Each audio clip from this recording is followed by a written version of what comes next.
जादू कहानियाँ।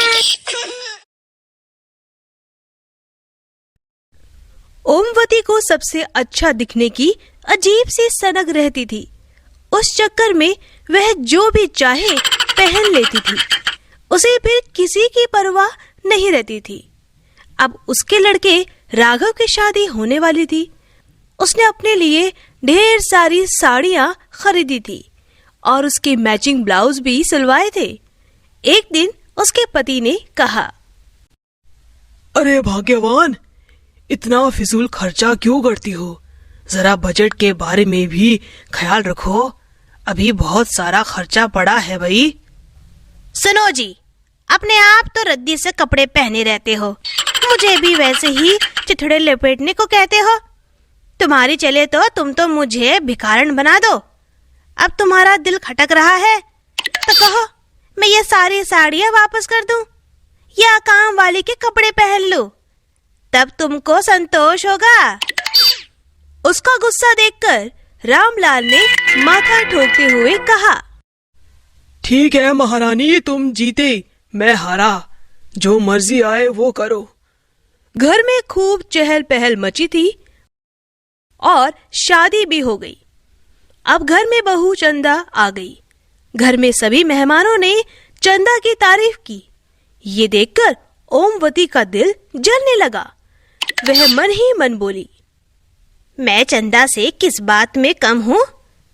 अभी क्या, कल भी रिसेप्शन पार्टी है, कल वाहवाही बटोरूंगी। मैं भी इसकी तरह कपड़े बनवा लेती हूँ। ओमवती चंदा के कमरे में जाती है और कहती है, चंदा, कल रिसेप्शन में तुम क्या पहनोगी? मुझे भी दिखाओ, मैं भी तो डिसाइड करूंगी कि उन कपड़ों में तुम अच्छी लगोगी भी या नहीं। ये सुनकर चंदा बहुत खुश हो गई और वो सोचने लगी, मेरी सासू माँ कितनी अच्छी है, मेरा कितना ख्याल रखती है। उसने खुश होकर रिसेप्शन में पहनने के लिए सिलेक्ट किए कपड़े निकाले और ओमवती को दिखाने लगी। इन कपड़ों के साथ ज्वेलरी कैसी है? लाओ मैं देखूं, नहीं तो पता चले कि बाद में फोटो अच्छी नहीं आ रही। चंदा ने खुश होकर सारी चीजें दिखाई और ओमवती ने उन सब की फोटो ले ली।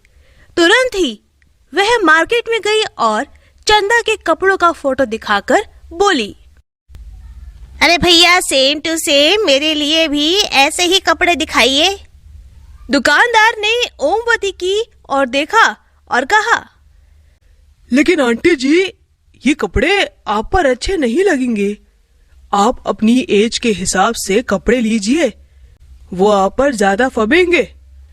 ये सुनकर तो ओमवती भड़क गई और बोलती है, चुप कर नाश पिटे, तुझे अपने कपड़े बेचने हैं या मुझे सलाह देनी है? तू सलाह केंद्र क्यों नहीं खोल लेता? ये सुनकर दुकानदार मन ही मन बोला, ये कैसी बेवकूफ बुढ़िया है जो इसको सही सलाह भी अच्छी नहीं लग रही। लेकिन मुझे क्या, मुझे तो अपना सामान बेचना है भाई। उसने सेम टू सेम वैसे ही कपड़े निकालकर दे दिए। फिर ओमवती शूज के शॉप पर जाती है। ये सैंडल की फोटो देखो भैया और सेम टू सेम सैंडल निकालो। पर माप भी लाइए, किसके लिए लेना है? अपना पैर बढ़ाते हुए ओमवती ने कहा, है तो मेरा नाप, इतनी बड़ी तो सामने बैठी हूँ, दिखती नहीं हूँ क्या? ये आप अपने लिए ले रही हैं? हाँ, कोई प्रॉब्लम है तुझे? नहीं, मुझे क्या प्रॉब्लम होगी? लेकिन वह धीमे धीमे मुस्कुरा रहा था। उसकी मुस्कुराहट देखकर ओमवती भड़क गई और बोलती है, सैंडल मैं ले रही हूँ, तेरे सीने पर सांप क्यों लौट रहे हैं? अब मैं सैंडल लेकर जा रही हूँ, उसके बाद पागलों की तरह हंसना। मुझे पता है दुनिया की थिंकिंग कितनी खराब हो रही है, मेरी तरफ से तो भाड़ में जा। वह सैंडल लेकर वहां से चली आई। फिर शॉपिंग करके वह घर आ जाती है। फिर उसने ब्यूटी पार्लर से चंदा के लिए इस्तेमाल होने वाले प्रोडक्ट मंगवा लिए। अगले दिन रिसेप्शन पार्टी के लिए चंदा तैयार होने के लिए ब्यूटी पार्लर चली गई और इधर ओमवती सोचती है, अगर मैं चंदा के साथ पार्लर में तैयार होने के लिए जाऊंगी तो सब मुझे डांट कर मना कर देंगे। खास करके राघव के पापा तो बिल्कुल नहीं जाने देंगे। इसीलिए जब तक चंदा ब्यूटी पार्लर में तैयार होती है तब तक मैं यहाँ घर में ही तैयार हो जाती हूँ। हाँ, सब लोग ओमवती की आदत को तो जानते ही थे कि वह घंटों तैयार होने में लगा देती है, इसीलिए किसी ने भी उसको डिस्टर्ब नहीं किया। पार्टी में सभी लोग आने लगे थे। रामलाल ओमवती को ढूंढते फिर रहे थे। अरे राघव की मम्मी कहाँ चली गई? अभी भी तैयार नहीं हुई क्या? मेहमान लोग ओमवती के इंतजार में थे। ओमवती कमरे से निकल कर आई तो सब लोग उसको भौचक्के होकर देखने लगे।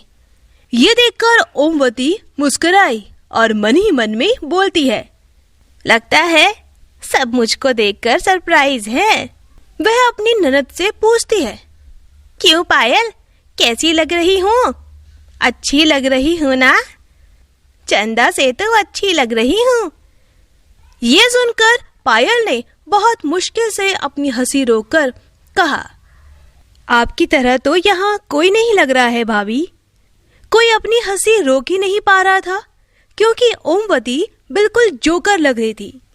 चंदा ने जब ओमवती के कपड़े, सैंडल, ज्वेलरी और मेकअप देखा तो वह चौंक गई और वह राघव से बोली, तो इसीलिए माँ जी ने मेरे कपड़ों की फोटो ली थी, इन्हें मेरी कॉपी करनी थी।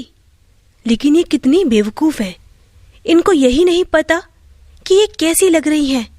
राघव भी अपनी माँ को देखकर दांत पीस रहा था, लेकिन वह खुलकर कुछ कह नहीं पा रहा था। सारे मेहमान हंस रहे थे। ये देखकर ओमवती को अब बुरा लगने लगा, लेकिन वह किसी से कुछ कह भी नहीं पा रही थी। लेकिन एक नई मुसीबत हो गई।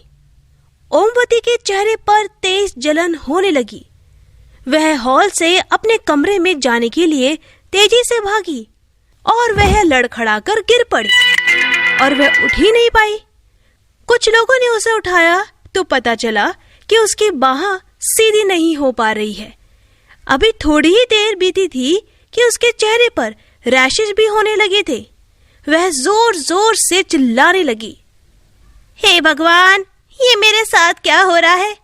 मुझे बचाओ, मेरा चेहरा जल रहा है और ऊपर से बाह भी नहीं उठ रही मेरी।